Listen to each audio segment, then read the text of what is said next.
ప్రార్థన అనేది మనం అనుకున్నది జరగడానికి కాదు. వినండి శ్రద్ధగా. ప్రార్థన మనం అనుకున్నది జరగడానికి కాదు. సార్వత్రిక సంఘంలో 90% ఇలాగే అనుకుంటున్నారు.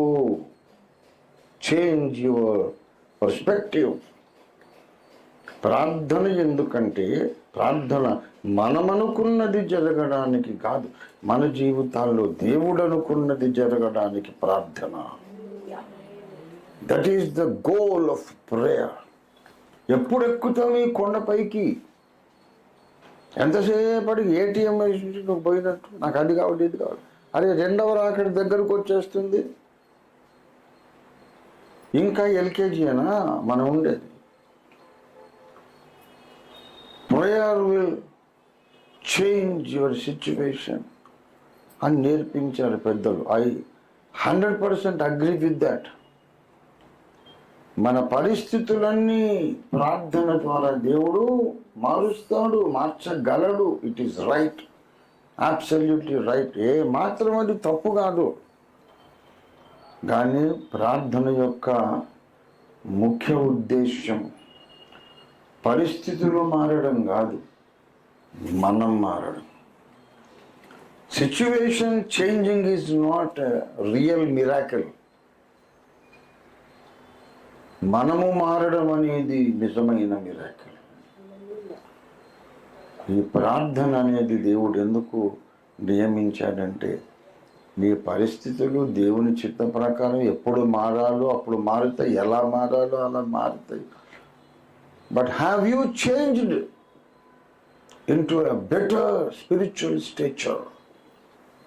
ఎంతో ప్రార్థన చేశావు, నీ ఉన్నదానికంటే ఉన్నత ఆధ్యాత్మిక స్థితికి వెళ్ళావా?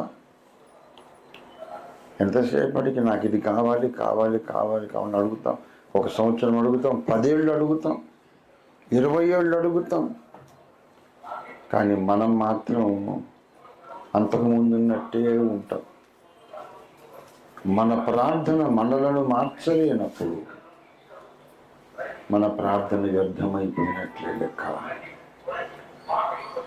దేవునిపై ఆనుకొనుట అంటే అర్థం ఏంటంటే, దేవుని చిత్తము మన జీవితంలో సంపూర్ణంగా జరగడానికి మనం ఇష్టపడుట. దేవునికి స్తోత్రం కలుగునుగాక. మన చింత యావత్తు ఆయన మీద వేయాలి. అంటే నేను ఏమైపోతానో, ఈ పరిస్థితులు నా మీద ఎలాంటి చెడ్డ ప్రభావం చూపుతాయో, ఎలాగా అనే భవిష్యత్తును గూర్చినటువంటి చింత కూడా ఆయన మీద వేసేయాలి. ఎలా వేస్తాము? దేవుడు ఇక్కడ ఉంటే ఆయన మీద ఇట్లా పెడతాం.